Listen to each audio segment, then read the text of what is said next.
Hi, this is Phil, and I'm here to tell you all about the Capes and Lunatics Patreon. Get early access to all of our interviews, including the monthly Chichester chats with writer and comic book legend DG Chichester, new episodes of classic Capes and Lunatics shows, including The Quantum Zone, This, That, or the Third, and many, many more specials, all completely uncensored. Access starts for $3 a month, full video when you pledge $5 a month. Check out the link in our show notes or go to patreon.com/capesandlunatics. Hope to see you there. Hi, this is Erica Schultz, and you are listening to the Capes and Lunatics podcast.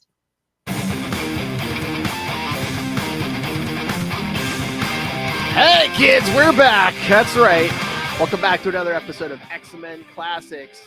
I am Phil. Joining me, as always, that X-Biscuit himself. It is. Uh-oh. Justin there? Ooh. Justin? I'm having some lag issues apparently tonight. Ooh. I saw that. It's Justin But I'm the here. Owl. I know. Justin the Owl getting the claws out. Oh, nice. I'm going to call you Iceman for a minute. You're all frozen.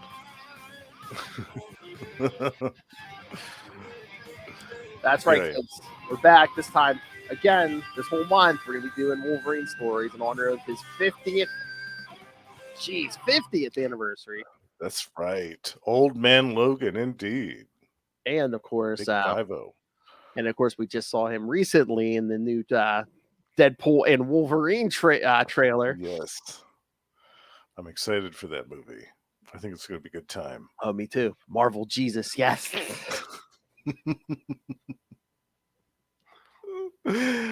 Oh man, that movie's going to be crazy. There's going to be so much going on. There's gonna be so many Easter eggs, just like random people who used to play characters popping up and stuff. Yeah. From 20 years ago.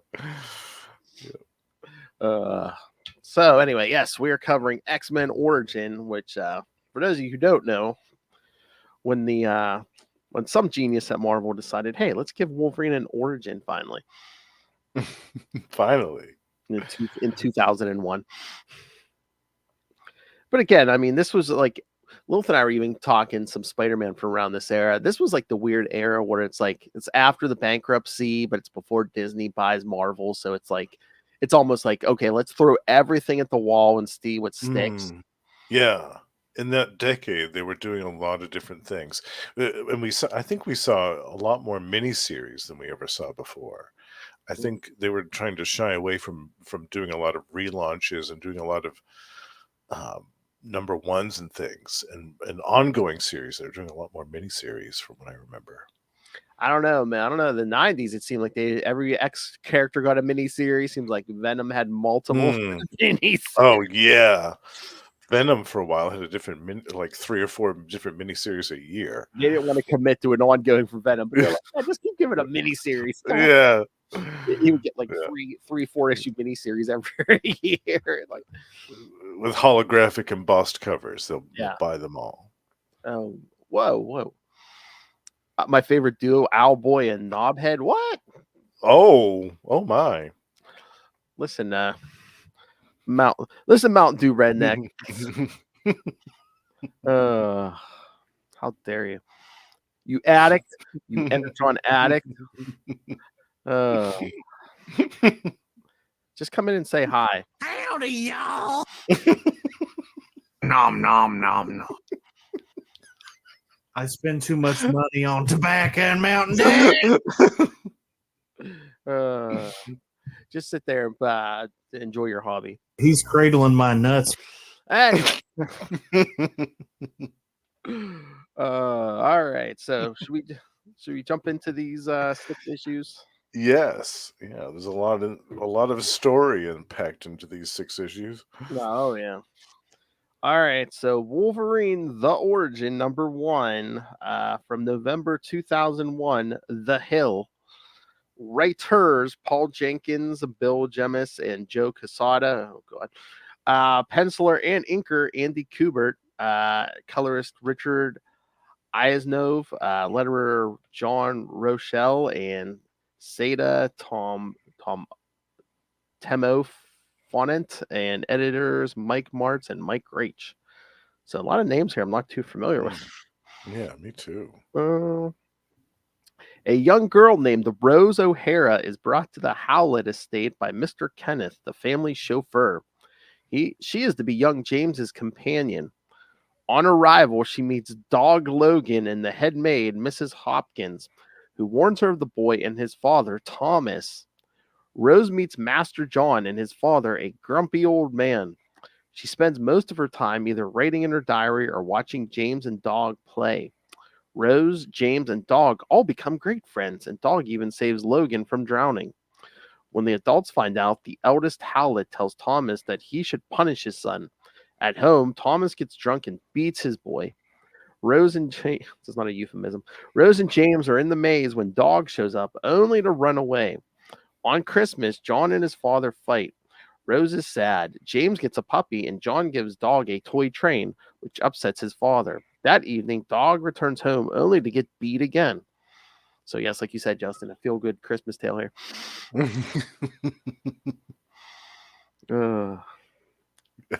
All right. And the solicit for this issue was originally a century ago. Two young boys grow up together. One is wealthy, one is destitute. One will be Wolverine.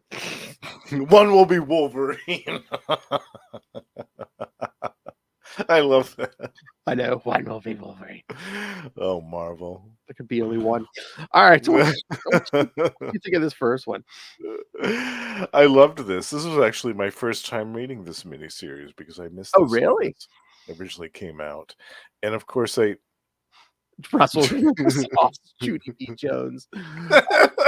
It's weird, Russell, because it's such a set 100 years ago, so it's kind of like yeah, it's just weird. It's like a very of a period piece. Yeah, well, I like how a lot of the narration is told through Grace's journal, her diary. Yes, I really liked that because it was a nice framework for the whole thing. I liked how hers was kind of the voice, the prism in which we see all of this stuff unfold. Mm-hmm. I really liked that. That was a nice touch on the story that I wasn't really expecting. And it's when I so was first reading. And it's so funny because it's like, oh, we're already doing the why does he have a thing for redheads? Yeah, exactly. Yeah. I thought that right away. I was like, oh, here we go. This is where it started. Okay, his first love was a redhead. Oh, and even though eventually he's not gonna remember any of this. Well, I think he always remembered a little piece of it. Maybe a little subconscious. Yeah, one little fraction of a sliver of a memory. Until House of M, he basically gets it all back.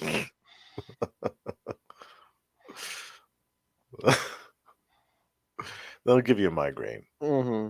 And what did you think of the art, like the Kubert art? I loved it. Yeah. This is a much different style of his than I was used to seeing. Well, I wonder if that's a very intentional too, just because of the story, just make it seem more timeless, almost like you're reading like an old timey novel, and the illustrations it might kind of look like this. Yeah, something set in the late 1800s. Yeah, and also the colors were really cool too. They added another dimension onto the artwork, which was really nice that I wasn't expecting either. Yeah. Yeah, like it's like a cold winter night. Definitely, yeah. And I really liked the piece in the beginning where they showed the actual construction of the Howlett estate. Oh, yeah. I thought that was cool to kind of give even more background to all of this. Like you actually see the origins of this house where everything starts in the very beginning. Oh yeah, just that in the middle of nowhere. Yes.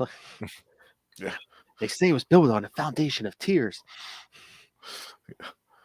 The middle of the Canadian wilderness. Let's put a mansion out here. Why not? Well, I guess if you have the money back then, why not? Right, yeah. I'd probably do it if I had the money. Hell with it. You don't want to be around those commoners. Yeah, people leave me alone. Be great. The Scarlet King.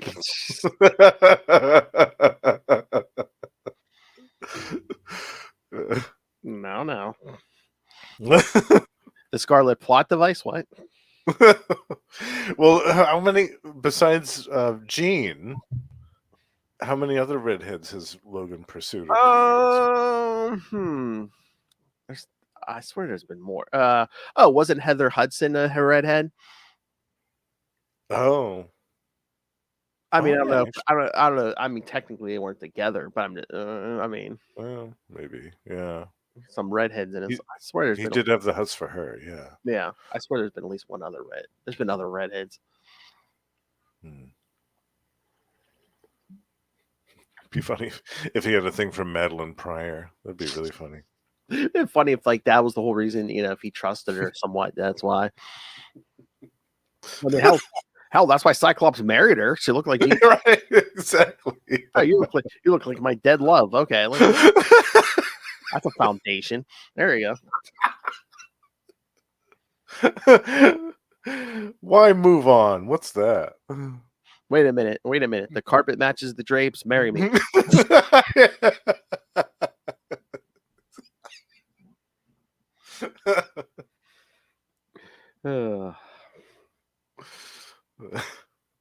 But yeah, so yeah, lots of setup here, but okay, just issue 1 before we even get to issue 2. At this point, did you know who Wolverine was going to be?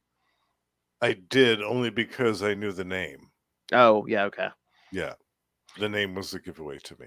I remember reading this the first time and thinking I'm like, I hope it's him, just because it's like that way at least they're trying to be clever a little bit. If they had gone the other way, it would have been like, no, that's way too obvious. Too obvious, yeah. And that was another reason. I was like, yeah, that's definitely not going to be him, because the dad looks exactly like him. Like, there's no way they're going to do that. But then as I thought about it, I was like, okay, cool. I mean, it makes sense that young Wolverine, young James Howlett, would remember the visage of the old man Logan, Tom, and just as the most imposing and most nastiest looking figure that you could possibly be, and then kind of want to mold his own image onto that when he decided that was the type of person that he wanted to be, was an imposing figure that people didn't want to mess with. I don't know if we'll get there towards the end here, but yeah, I don't know if he consciously chose that, but once again, it's like, that I don't know if that's part of the healing factor or just the trauma, but like his mind just basically taking stuff out and using whatever it could. Yeah, I'm sure it was subconscious. Yeah, his mind was like thinking that's the archetype of a really tough, imposing guy. Yeah. Russell, wonder how different things would have been if they stuck with who's originally supposed to be Logan. Was it Sabretooth originally? I think so, wasn't it? Or that they were going to be brothers or something. I think they had played with both at some point, because like there have been so many different writers and stuff. I think he's like, at first he's like, I'm your dad, or it's like, then I'm your brother. Yeah, I think. Yeah. But it was all just Sabretooth messing with them. It was just. Yeah. Yeah, if Sabretooth had been the dad, that would have been dumb. That would have been, yeah. Just because it's like, oh yeah, you're you have a healing factor, you're wild. Yeah, me too. Let's scratch each other up. I hate it when they like gave Sabretooth adamantium. I'm like, really? Come on. Oh, I know, yeah. Yeah, he was nasty enough on his own. He didn't need to add that. Yeah. Oh yeah, kids, make sure you check out Sabretooth and Daredevil Black Armor. The last issue came out. Nice. I have to get the trade of that when that comes out. It's good. Yeah. There's like in the first issue, and now in this last issue, he fights Sabretooth and Hobgoblin at the same time.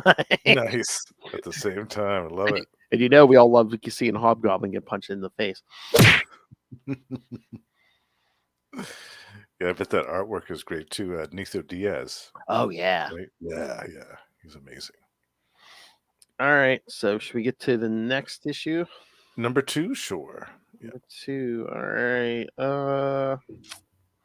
Wolverine. I always thought it was just origin, but I mean, everywhere I look on Marvel, on the Marvel app, on the synopsis, and Wolverine the origin. The origin, yeah. Well, wasn't there also a series called Wolverine Origins, plural? Yeah. It was like an ongoing. Yeah, Yeah. So I guess this is to maybe to separate it from I that. guess, but it's so weird because every cover you look at just has origin on it. Yeah, it's weird. I know. You would think that they would splash Wolverine's name all over that cover and be like, "Hey, look, this is it. This is it. This is his origin." Oh, Russell, I kind of want to read the Saber-Tooth War thing. Oh, yeah. That's what's going on right now in the Wolverine book. Yeah, it's bloody. They even put a parental warning on it and everything. Oh, that's right. Yeah. I love the Origins series, Daniel Way. Yeah, that's where they first introduced Wolverine's son and everything. Yeah. Oh, okay. I think that might have went like 50 years It issues. did go along for a while. Yeah. Yeah, for a while there, it was Wolverine had 2 monthly books, kids. Hmm. And it wasn't the 90s. You would have thought that would have been the 90s, but no. Well, he kind of did. He had his own book, and he had a Marvel Comics Presents as well. True. He was a regular fixture in there. That was so funny because I think that I heard like the original plan was supposed to be every issue of Marvel Comics Presents was supposed to be one of like the mutants, and then all the other stories, and then it suddenly transformed from a mutant story to every issue a Wolverine story. A Wolverine story. And then by a certain point, I think like every issue it was you had to have one Wolverine story, one Ghost Rider story, and then whatever else in the middle. In the 90s, yeah, in the 90s it changed to Ghost Rider, absolutely. I think that's the first time the 90s Ghost Rider and Wolverine like met each other was in Marvel Comics Presents. Oh, yeah, probably. Yeah. So I got that as a back issue not too long ago. Yeah, they were, of course, and they fight. Oh, yes, naturally. And you get Ghost Rider. Yeah, there was a Ghost Rider and Cable story or two. Yeah. Oh, yeah. Yeah, Cyber did show up. Cyber. Yeah, that's one of Russell's favorites. Yeah. An adamantium laced villain. All right. So Wolverine the Origin number 2, December 2001, Inner Child by the same creative team. Might be of different letterers, Wes Abbott and Oscar Gongora. A few years have passed, and Rosefield's dog has become more like his father, cruel and heartless.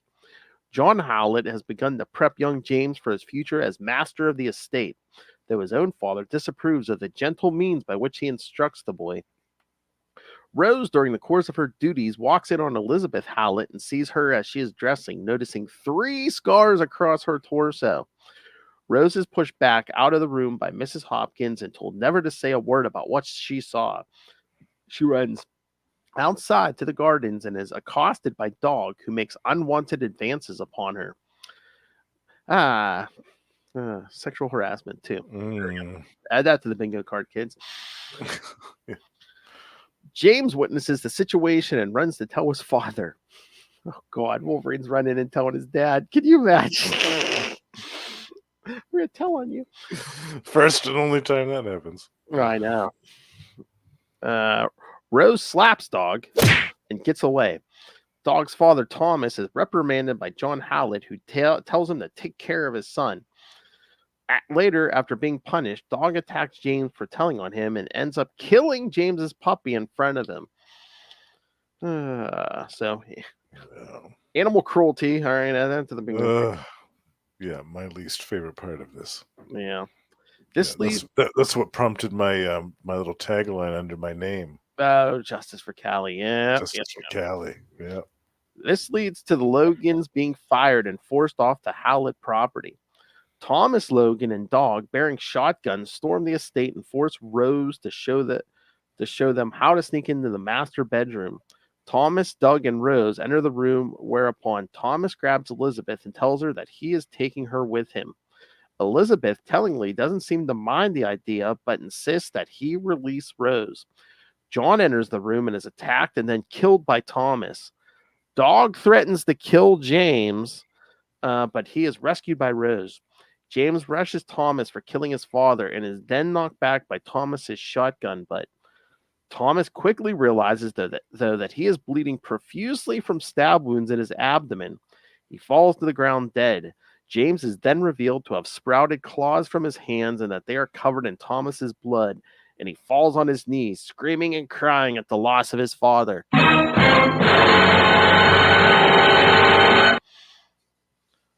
right, so there's your reveal, kids. Yes. Yeah, here it is. So, I'm glad that they only waited until issue number 2 for that. yeah. That was good. Considering this was a 6-issue miniseries, I'm glad they didn't keep that going too long. Yeah. I'm glad we didn't keep this to the estate the whole time. Yeah. Yeah, that would have gotten kind of dull, wouldn't it? To keep it in that, yeah. Yeah, this whole issue was a bit of a gut punch, especially with Callie. But as soon as I saw that puppy, I thought to myself, "Oh God, something horrible is going to happen to that poor little dog." I just know it. I had that sinking feeling in my gut, like any cute little animal that shows up in an Alan Moore story. I'm like, "Oh God, what's going to happen to this poor thing?" Either that or any animal or woman that shows up in a Frank Miller story. Yeah, right. Yeah, exactly, that too. What's going to happen to this poor woman by the end of the story? What's Frank going to do to her? Who cares? She's a whore. Yeah. Oh, poor Callie. I know. I wish we could have been spared that, but I guess it was an important defining moment for Logan's childhood. Yeah. So, I mean, two things. Well, first, like John Howlett telling Thomas, he's like, "You're lucky it'll have you hanged." He's like, "Get out, you're fired. Yeah. I'll have you hanged." Yeah, they didn't mess around back in those days, and plus, like, who's the law in those days? Who's going to come? Yeah, poking around and be like, "Oh, we heard that you hung this dude." I mean, they're in the middle of nowhere. I mean, they're probably in no one's jurisdiction. Yeah. Yeah, could do pretty much whatever they wanted and get away with it. As we see. So the whole thing with like the scars on James's mother and stuff, and just with Thomas coming for her later. So they never come out and spell it out. But I'm like, so either what, there was an affair going on, or a rape. I mean, yeah, there's also some mental illness stuff implied with the mother. So yeah, but I mean, she has the scars too, like the 3 scars and stuff, and yeah, I mean, I don't know. It's weird because the scars almost look like Wolverine claws. So Yeah, I'm like, I don't think James would have popped his claws yet, because I mean, probably not. Mutant powers are usually at puberty, right? So yeah, right, yeah. So I'm like, did Thomas have claws? Well, that was something I was thinking. I was like, did the father actually have claws? And he looks like adult Wolverine, so I'm thinking, was Thomas his biological father? yeah. Or well, That's what I'm saying. They don't spell it out, but that's what I'm saying. Through like through like either a rape or an affair, was he his father? Yeah. That's interesting. Yeah, I don't think they ever say it. Yeah. It was definitely something I thought about when I saw that. I can't even remember, but there is an Origin 2. Like, I have 2, but it's been years and years, but I can't even barely remember what happens in that. But I don't think they don't address any of that stuff. I don't think they ever address like anything. That's what I'm saying. Are we supposed to take from that is that the whole point of this series? Aren't we supposed to be spelling stuff out and saying, okay, this is it, this is his father, his mother? Yeah. So I just from the claw marks and like that, yeah, Thomas looks exactly like adult Wolverine. I'm thinking like there was some kind of he was this man conceived him through some means. So yeah, and they had didn't they have another child who died previously? Oh yeah, they did. Didn't James have a brother that was older? Yeah. So maybe that's the thing. Yeah. You're right. Yeah, because maybe John and the wife couldn't conceive, so she woes to Thomas and tells John it's his son. Yeah. I'm wondering if that's what happened. Because once again, I mean, in the era we're in, there's no DNA tests. Mhm. No. Yeah. And would explain why he looks so much like him. Mm-hmm. Yeah. But I just want to know, did Thomas have claws? Because again, she marked the enemy. And again, even if like baby James had claws, it looked like regular size Wolverine claw marks. So. Yeah. Definitely. Yeah. But if he did have claws, why wouldn't he have used them like against, You would think, instead of a shotgun? Why wouldn't he have used them in a moment of rage like that? Yeah, that's why I'm like, what the hell? What the hell? What was those claw marks? I can't. Or were we supposed to think that's the baby? But was that baby James? But I'm just like, it's usually puberty when they get their powers and stuff. Right. Yeah, it's weird. But yeah, what did you think of like that big page splash page of him just like on his knees, screaming? Yeah, I love that. What a great way to end that issue. Really, it's perfect. Yeah, because how could you not want to know what happens next after you see that? Yeah, that was a great issue. Yeah. Even though it was a bit of a gut punch, it was a great issue because we got really important stuff in this for his origin, for his development as a person. Yeah. Oh, hey, I did know this. I haven't watched it, but Origin was adapted in a motion comic miniseries comprised of 6 episodes called Wolverine Origin. The miniseries was created by Marvel Knights Animation and released by Shout Factory on DVD in July 9th, 2013. So it's one of those motion comic things. Okay. I don't remember that at all. I remember they tried to do a few of those. Like they did this. I think they did like that. The Bendis Spider Woman. I think they did that with too. Oh, yeah. I'm trying to remember if they did anything else, but I do remember that. Yeah, this one and the Spider Woman one. And when they say motion comic, I wonder if it's like those Marvel cartoons from like the 60s. You ever see those, like the Namor, the Hulk, and they basically the comic page, put it on screen, and you just like move one arm or something. They did that briefly too, I think on Netflix, like a few years ago with Black Panther. They had an animated Black Panther motion comic on there that was kind of like that same style.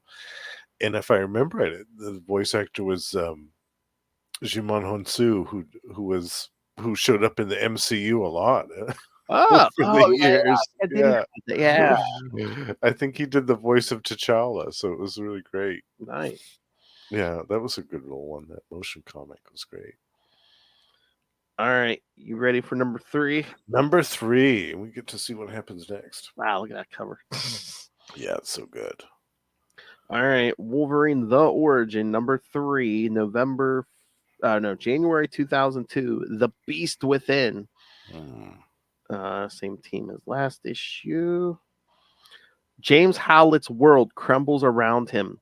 His father murdered, Thomas Logan killed at his hands, his mother now driven insane by the violence, forcing him out of their home.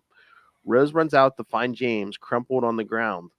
Dog upstairs with vicious claw wounds across his face witnesses the suicide of Elizabeth Howlett, who had previously mourned over the body of Thomas Logan rather than her own husband. Oh yeah, something was going on there.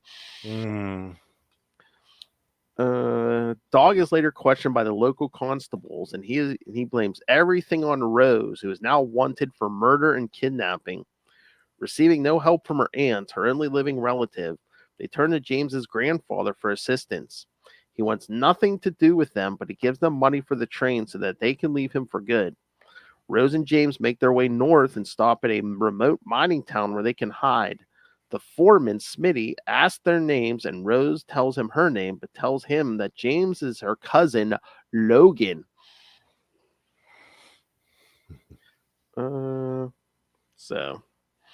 I think the synopsis even skipped over. Yeah, then the mother commits suicide. Yeah, after forcing them out of the house. Yeah, takes that shotgun. Shotgun blows her brains right out. Yeah.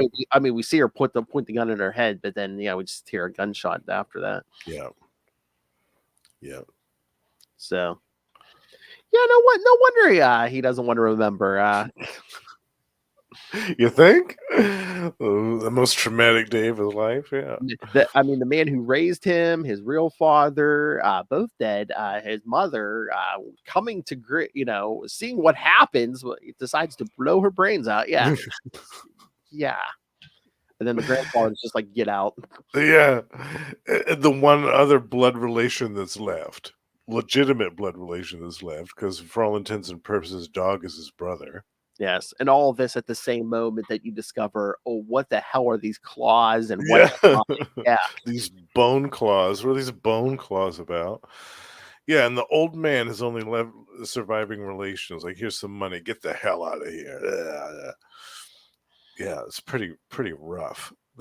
yeah. Poor these kids are dealt a really rough hand here. Because I was just waiting for the mother or someone to be like, oh, he's been touched by the devil or something. Because again, they don't know what mutants are at this point. Right. Yeah, they don't even have a word for this. Yeah. Yeah. Oh, that's what I forgot to say during our first episode. Remember when we did Uncanny X-Men #1 from 1963? And I think in one panel, Professor X is saying, I might be the first mutant. Oh, in the in the number original one? Yeah, in the one from 1963, I think Professor X is saying, oh, I might be the first mutant. I just wanted to be like, I know at that point the character didn't exist, but I just wanted a panel of Apocalypse saying, bitch, please.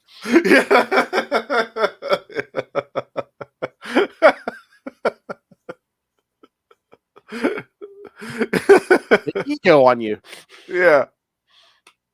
I'm gonna at least 2,000 years on you, Xavier. At least.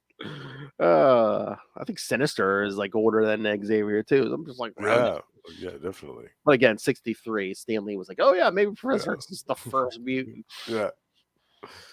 Oh yeah, that was before Wolverine even. All right, so any other thoughts on 3's Love Fest? I liked how we leave off in this one where they're kind of making us start somewhere else. Yeah. That was nice. And it makes sense to me that it was the wilderness, that they chose to, rather than try to go to some other town or something and have him get a job in some town, some fishing town or whatever. Mm-hmm. They go further into the wilderness and find this little mining town. Yeah, I liked that. Oh yeah, because once again in this era, it's like you don't have papers or basically like, oh, I need a job. Okay. Yep. Start digging. Yep. We need an extra pair of hands, and you'll do. And then that's the other thing. And then not only has he been traumatized, but then James also has to, living under an assumed name, and he's got to do manual labor for the first time in his life because he's been pampered his whole life. Oh yeah, definitely. Oh, and then he knew nothing about getting psychiatric help in this era either. So. Oh yeah, yeah.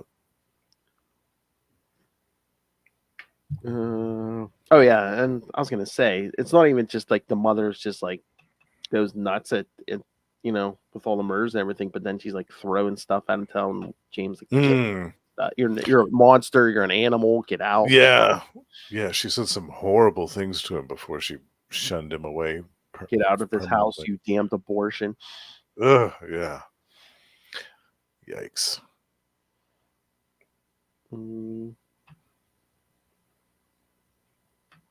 What'd she say?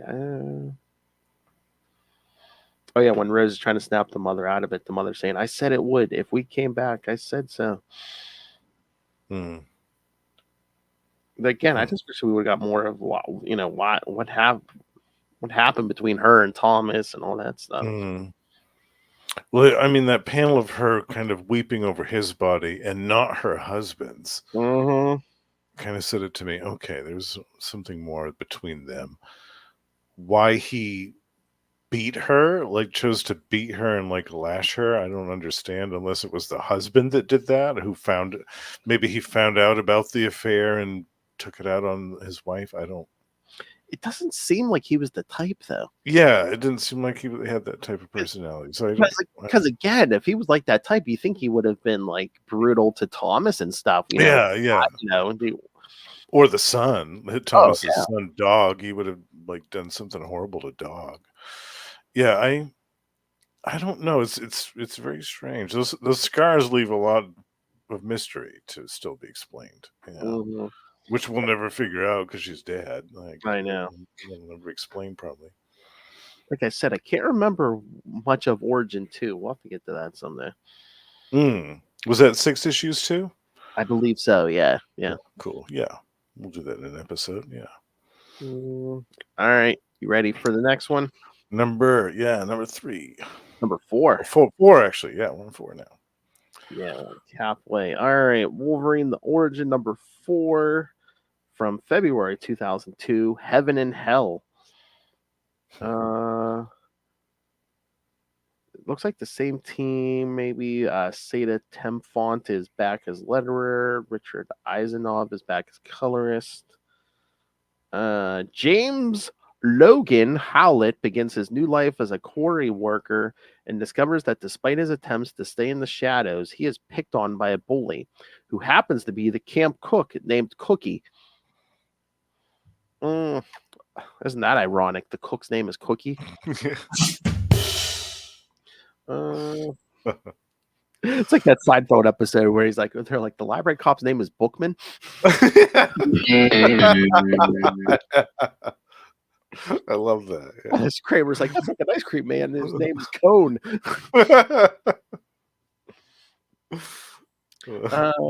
Cookie loves to use his massive size to intimidate Logan and to rough him up. Logan fights his desires to retaliate and is often rescued by Smitty, the camp foreman. As years march on, Logan begins to develop a wilder side that he keeps hidden from those in camp, including Rose, but which he embraces on occasion by running loose up on a mountainside. His senses become honed, and he displays highly developed skills as a hunter. He manages to find enough game to provide for himself, Rose, and even others who are struggling with their rations, which begins to bring him a degree of popularity among the camp. This also inflames the jealousy of Cookie, who increases his violence toward Logan. During one particular savage beating, Cookie is interrupted by Smitty, who beats Cookie down and allows Logan to run off, where he finds himself quickly surrounded by a pack of wolves. Logan unleashes his claws and stares down the lead wolf until he finds himself accepted as a kindred spirit among them. All right, so I loved this. I love that part at the end where first he sees the wolf and he gets his claws out and they're kind of staring each other down and growling and stuff, and then he kind of goes prone and goes all submissive so that the other wolves will come out. I really enjoyed that. That was cool. That was a nice little touch. That it wasn't just Logan be like, oh, I'm just going to kill this wolf and assert my dominance over whatever, the typical alpha male crap. It was nice to see a different side of that. Oh yeah. Well, I mean, there's those older stories where they Claremont stories. I know I think there's at least 2 occasions where like they showed like instead of hunting, like he would go out in the woods and like just like try to sneak up on deer, and if he could, instead of just killing them, he was just like do his like tap him on the back, be like, "Yep, here I am." Yeah, right. Running off. Yeah. He's like, "Oh, I can sneak up on a deer." Yeah. Yeah. I always thought that was cool. Yeah, definitely. Okay, so I know time passes in this issue. I know between the first and second issue, time passes, and then probably between the last one and this one, time passes. How old do you think Rose is at this point? Probably what, 14, 15? Maybe, yeah. So, what do you think? I don't know. No matter what age, I'm thinking it's probably pretty inappropriate to have the nude scene of her bathing in the river or whatever. Yeah. I didn't think that was necessary. I'm like, I'm pretty sure she's not 18. So yeah, she's still a very young child. Yeah. I mean, they could have had that in she could have wrote about that whole scene in her diary, Mm-hmm. and they could have explained that without actually having to show it. Yeah. Or I mean, they could have had her doing whatever and not, not being completely naked in the water. Yeah. And plus, that water's damn cold. You know she's not going to be out there bathing like that in the Canadian wilderness. Yeah. Oh yeah. Yeah. That's going to be freezing cold and awful. No. Although it is summer, because she says we're into our second summer at the camp. Well, that's true, but still. Yeah. Still, even summers in Canada, the water's going to be cold. I don't know. I mean, not this scene in particular, but I think it was like one of their clumsy attempts to show, oh yeah, he's attracted to her. Well, still, we already figured that out. Yeah. The minute I saw that red hair, I knew he could be attracted to her. Exactly. Yeah. Yeah, I didn't think that was appropriate. If she had been an older character, if they had both been older and more years had passed, and they were in their Oh yeah, early 20s or whatever, then that would totally make sense. And I think later on in the story they are. I think they stick around here for a few years, don't they? Yeah. I At think least it's yeah. implied that. Yeah, we implied get that to they the end. I want to talk about this timeline. Yeah.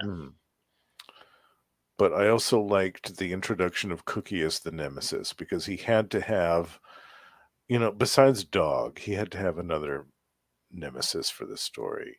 Yeah.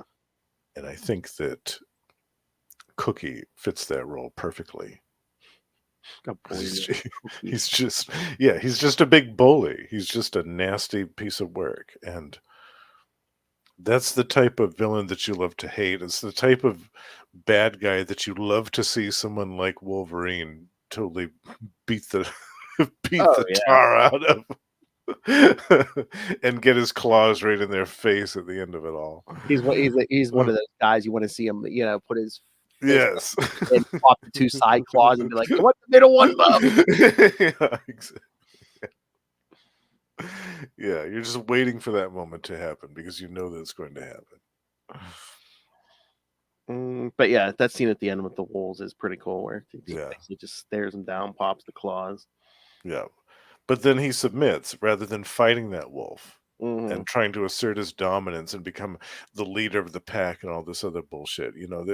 They skipped that trope completely. I liked that. That was nice. It was mature. It was a mature choice for this story. It almost seems like he passes out, which I kind of took that as like, oh, like the wolves kind of recognize he's like a wounded animal. I took it to mean that he was like going prone, like like in one of the next issues when he has the confrontation with another wolf. The wolf does that. The wolf kind of whines and goes prone at his feet and like goes submissive, and that's when he stops his attack. It's a behavior that these wolves do to kind of show that they're submitting, they're recognizing the dominance of the pack leader, whatever, for the wolves. Yeah, this type of wolf. It's kind of like, oh wait, you think humans suck? Oh, me too. Yeah. We both live on the periphery of humankind. Yeah. Yeah. All right. Should we get to number 5? Number 5, yeah, Revelation. All right, Wolverine: The Origin, number 5 from March 2002. Yes, Revelation. Same team. A few years have apparently passed, and as Logan spends his time hunting with the local wolf pack, Rose is becoming romantically involved with Smitty, apparently to the disapproval of Logan. Smitty later assigns Logan as his new dynamite handler, which Logan actually enjoys. Logan begins to enjoy camp life and is a favorite amongst everyone except Cookie. One night, Cookie sneaks off and shortens some fuses on the dynamite in hopes it will get rid of Logan, now having been given the nickname Wolverine. Cookie sees Wolverine as stealing all of his friends away from him. A short time later, a cave-in happens due to the mistimed explosives. But even though several men die in the cave-in, Logan is not only a survivor, but a hero as he manages to save a young boy as well. Later on, Smitty gives him a manuscript from Japan that he picked up on one of his many travels as a former sailor, and explains that it is about the samurai, which reminds him of Logan. Oh boy. Mm. That evening, Logan discovers Cookie plundering through the cabin of one of the recently killed miners. Logan finally unleashes his pent-up fury for Cookie and beats him until he promises to admit what he had done. As he returns to his cabin, he sees Rose and Smitty kissing, which causes him to run away in rage into the woods, where he eventually fights with the lead wolf and defeats him. In the next scene, Logan's grandfather is seen in his bed talking to someone about finding his grandson, James. He tells him about where they went and makes him promise to find him. The other man turns out to be Dog Logan, now an adult, but sporting the same savage scars across his face.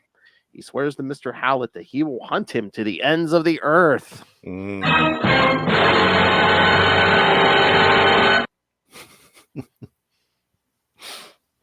So, yes, we pile on a bunch of Logan's trademarks in this issue: the Wolverine name, the Japanese samurai stuff. The calm people, Bub. Oh yeah, Yeah, Bub. it's kind of like, oh wait, the miniseries is almost over. Let's We forgot to add in a couple things. Let's do it now. stack it up. All right, and it's weird. I mean, maybe they're adults now, but it's like, and I know this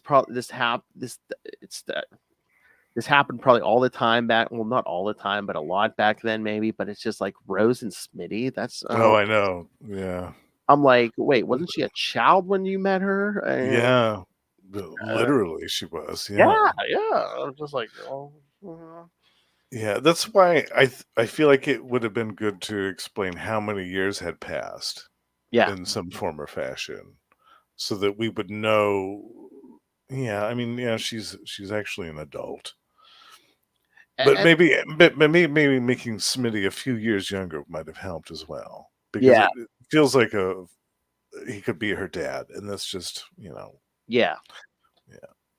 I mean, and like maybe when they showed up at the camp, if Smitty had been like the son of the guy who ran the place or something, they would have seen right, younger. Yeah, yeah, and maybe the dad, the foreman or whatever, died during the course of the story, and then he becomes the lead. yeah. Yeah.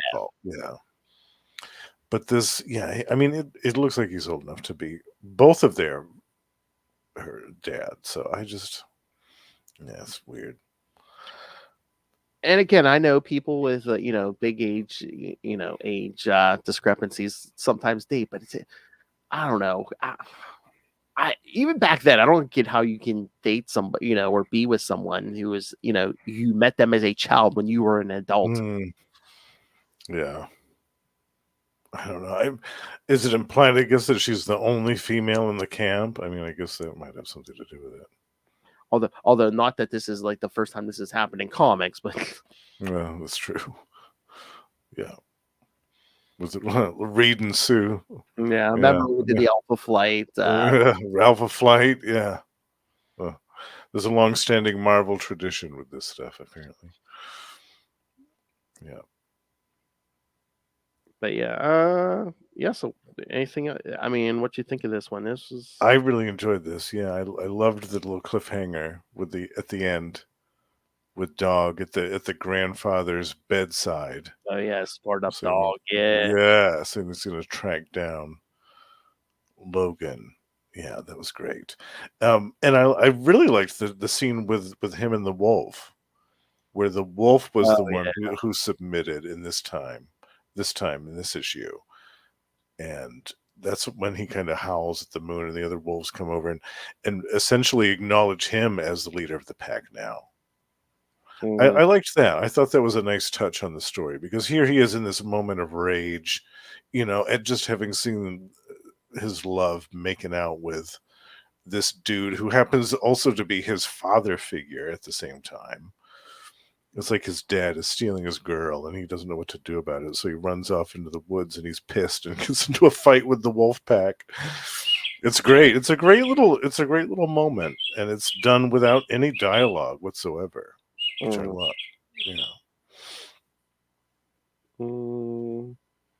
Oh, see, that's what I thought. When I originally read this, I was afraid they were going to make Dog Sabretooth, but they didn't. I was hoping that they weren't going to do that. Because I'm trying to remember, because I was just looking up the notes, but yeah, Dog shows up like later, like in like present day X-Men stuff at the time. So, Oh, okay. yeah. I figured he would definitely show up again, but yeah. So the dad had to. I mean, that Thomas had to have some kind of mutant ability, because again, Dog like is long lived too. So,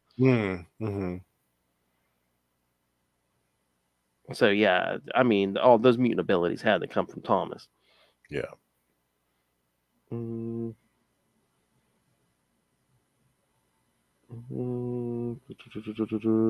Oh yeah, okay.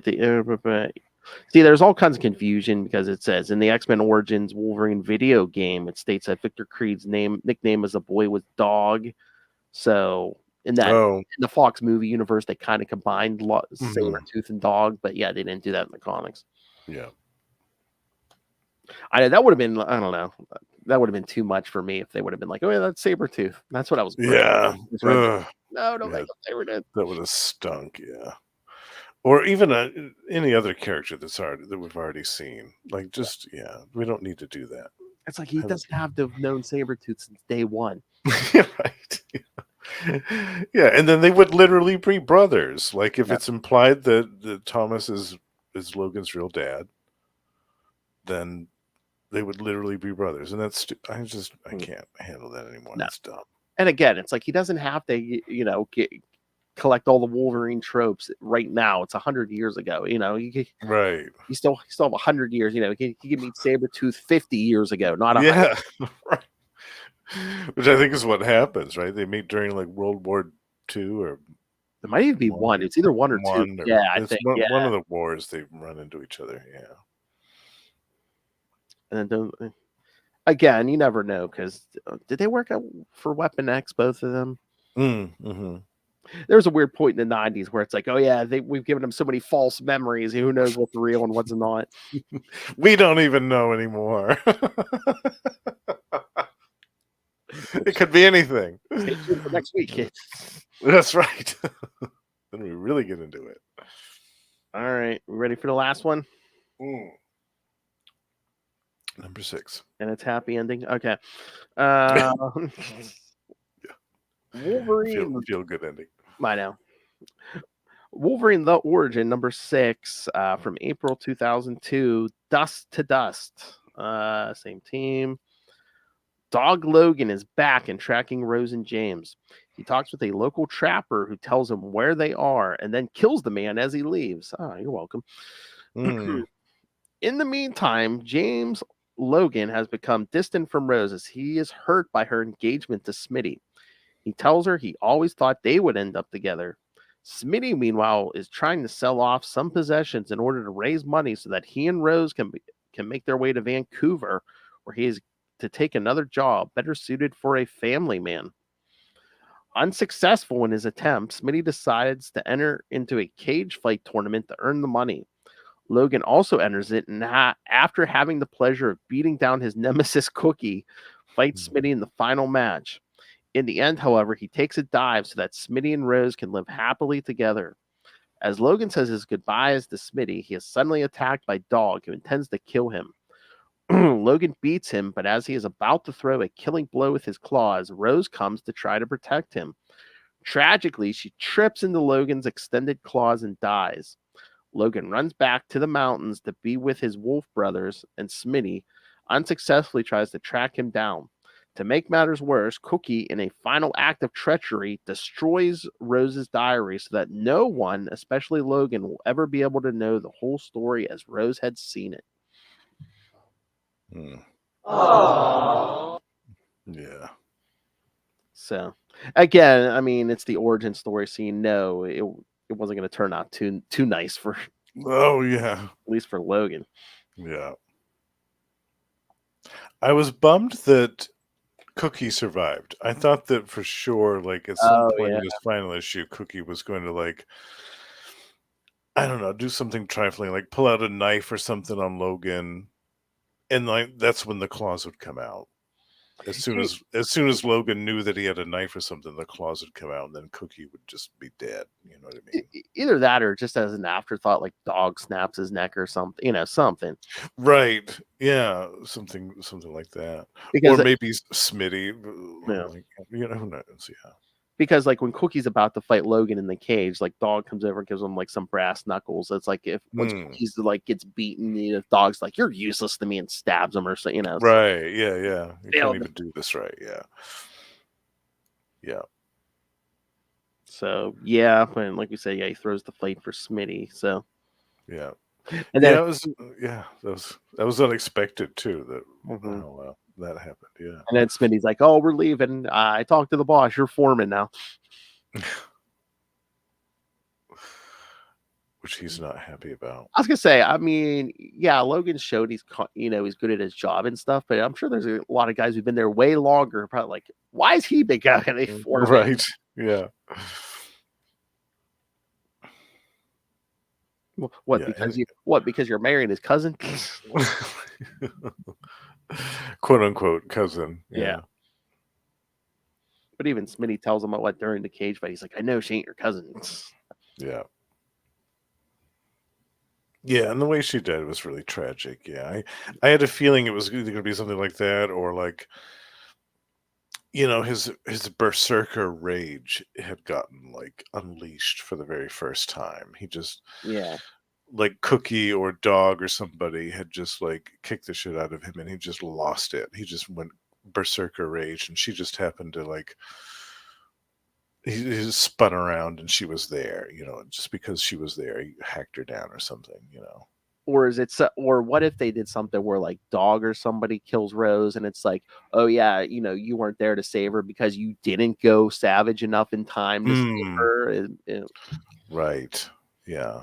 You could have saved her if you had. Yeah. Right. If you hadn't Yeah. held back, if you had, if you weren't acting so proper, and Yeah. and that's what that, and then from this point on, that's why he goes in the lets himself get in the berserker rage and stuff, because it's like, when I don't, people die. Yeah. All the good people die. All the good people die, and the bad people live. Like in this case, because the villains don't die. I mean, they don't. Yeah. There's no final real victory for Logan here. But I swear they were still playing with the idea at this point, because doesn't Dog look like Sabretooth? Oh, totally. Yeah, absolutely. Or at least like Sabretooth's dad, Something, yeah.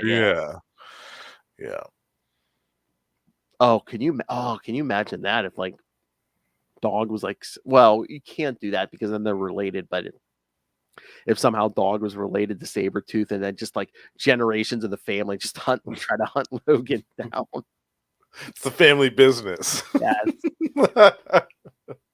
That would have been a thing. They shouldn't have had Dog, have like longevity like Logan. They should have just had, it passed from father to son through all these generations. Just kill Logan. It's an ancestral memory. The problem, Bob. You killed my grandfather. You're gonna die. Like the Hatfields and McCoys, but if one like didn't age. Right. You killed my great grandpappy. Prepare to die. It's the Logans and the Howletts. Did they ever explore if there's any other Howletts still alive? I don't think so. Like I said, I really can't remember what they get into in Origin 2. I mean, I think you're going to pick up with Logan after this, but for the most part, I can't remember a lot of it. So, because I mean, obviously the grandfather's dead at the end of the story. He's at his deathbed, and all of that, and obviously Logan's real his other dad is dead, but I'm just wondering if there's any other Howlett family relations in other parts of Canada that, like Logan's uncle or something. You know what I mean? Yeah. For the life of me, I cannot remember. So, But I don't think, from what I remember, I don't think there's any other Howlets. But so, yeah, we'll have to pick that up one day just because I have no memory. Most of that I have no memory of. And yeah, let's check that out. now, Especially because I haven't read it too. Yeah. Yeah, he's truly alone now. So. Well, besides his wolf pack, he's still got them. Oh yeah. Yeah. And I like the stories when he's hanging out with the wolf pack. I do. I like that. He's just kind of in the wilderness doing his own thing with the wolves. I like that. Those are some of my favorite Wolverine stories. Yeah. Oh, like I said, yeah, there's a lot of stories where it's like, yeah, he does respect the animals. You know, he's not just out there killing for the sake of killing. Yeah. I love that. The only trope they missed is it, man. In 6 somewhere, they should have had him chomping on a cigar or something. You know, something. Smitty should have given him a cigar or something as he was leaving. Oh, I picked these up on my travels to Cuba. Right. And I'm glad that he didn't say, "I'm the best there is at what I do." Oh, and what I do is not pretty.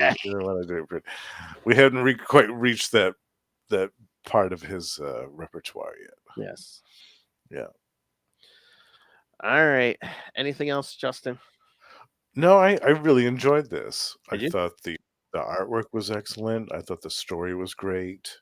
I wasn't expecting a happy ending, so I wasn't really disappointed by that.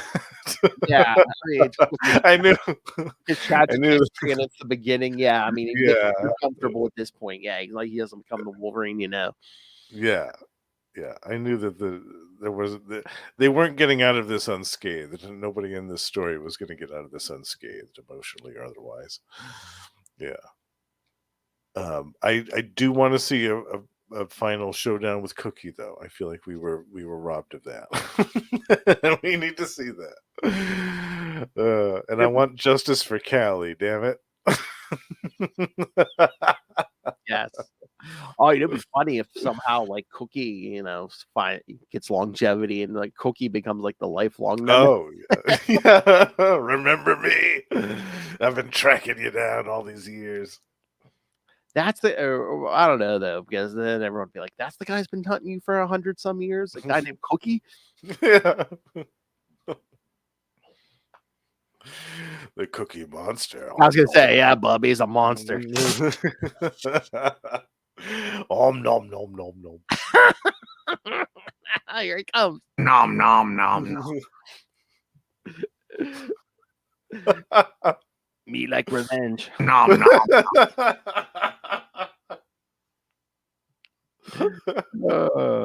Howdy, y'all. What makes him so evil? Squish is a squishy. All right. Anything else?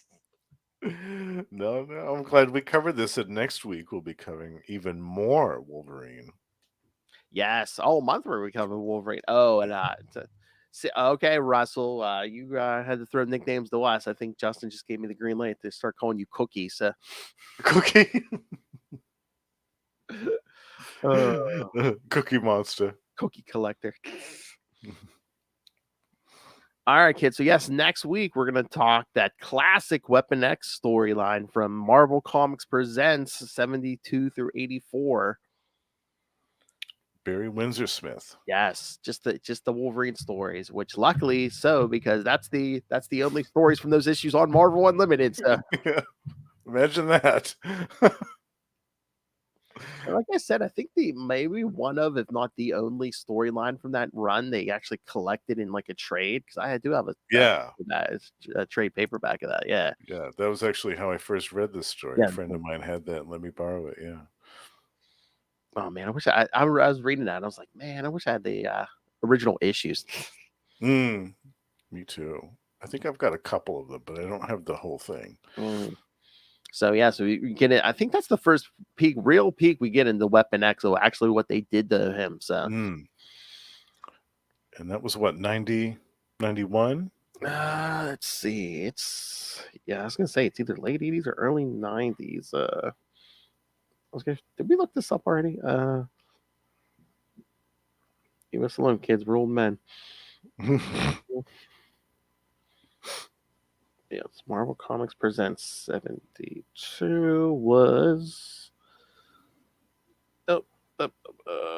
March 1991 cover date. 91. Okay. Yep. Hmm. Oh, good. It has no synopsis, I don't think. Oh, lovely. All right. Well, I bet we can find one for the whole thing out there somewhere. Oh, man. They robbed us of all the other stories in that issue. I'm looking at the thing for 72. Oh, my God.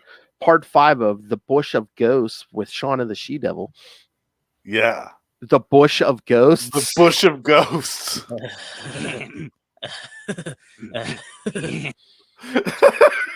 Shauna? Okay.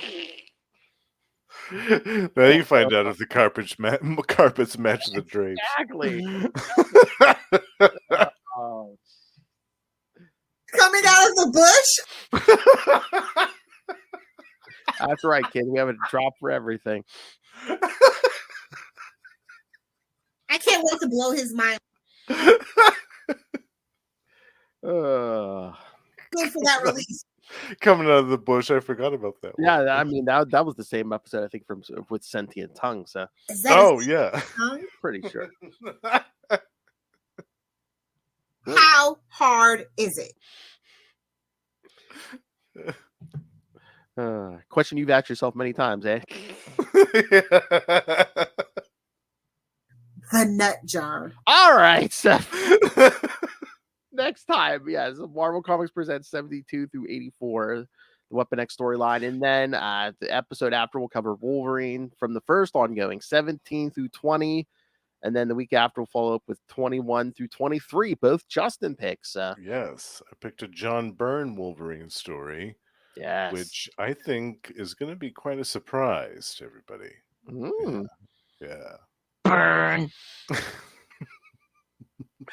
All right, so yes, send us all your Wolverine thoughts, and we'll be doing some Spider-Man Wolverine team ups in March, also on Ultimate Spider-Cast.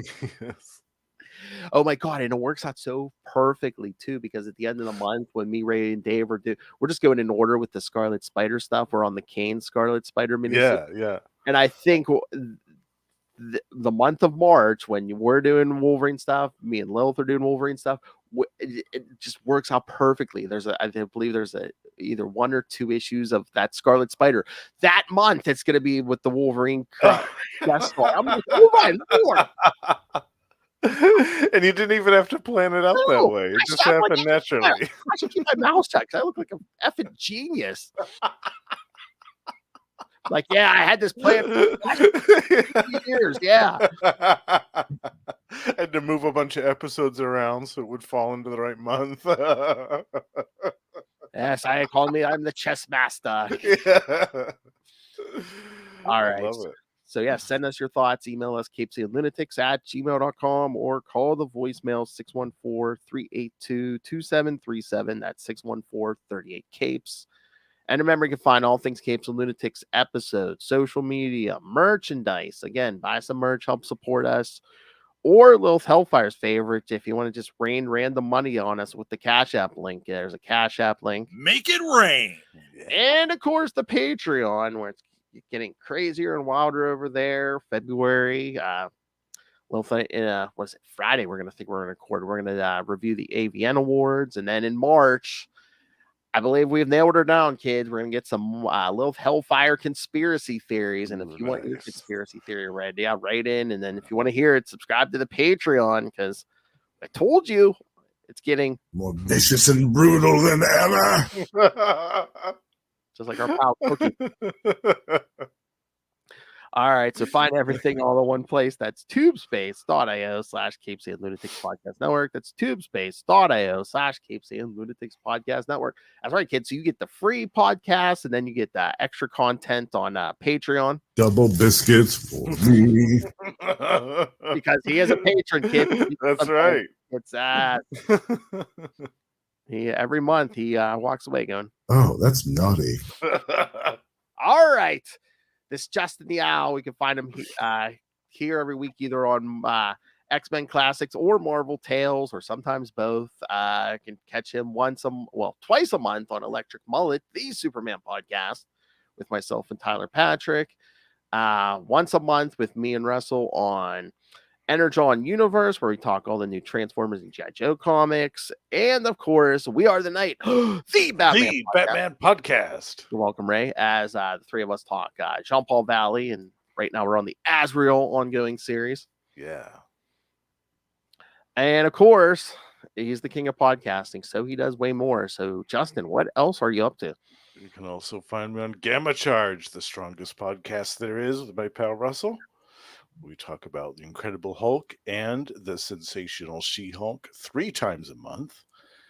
And we also have a Patreon. Check that out. You can find us on Predator and Prey with our pal Ray, the High Priest of Khonshu himself. Predator and Prey, the Yucha podcast, is also twice a month.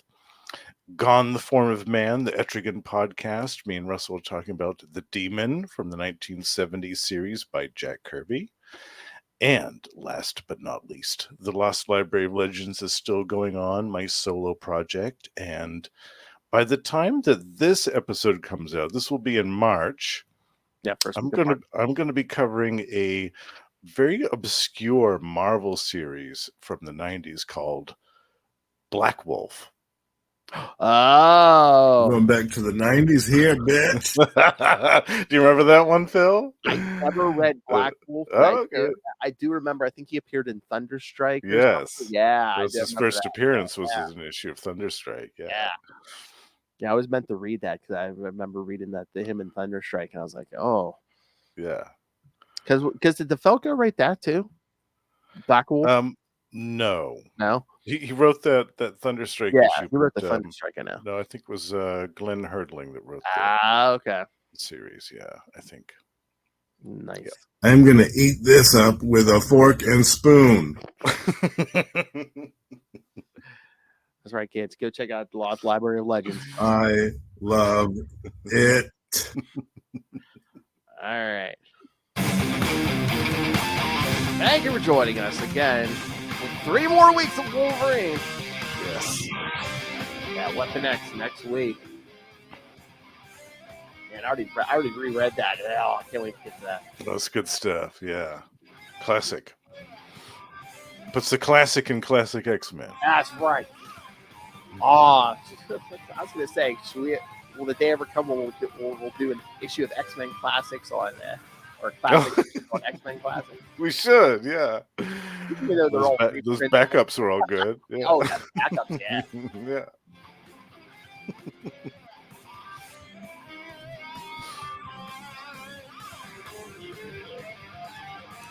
Well, I almost guarantee you we'll never do Uncanny X-Men 67 through, was it 92? They was all reprints. So. All right, next time.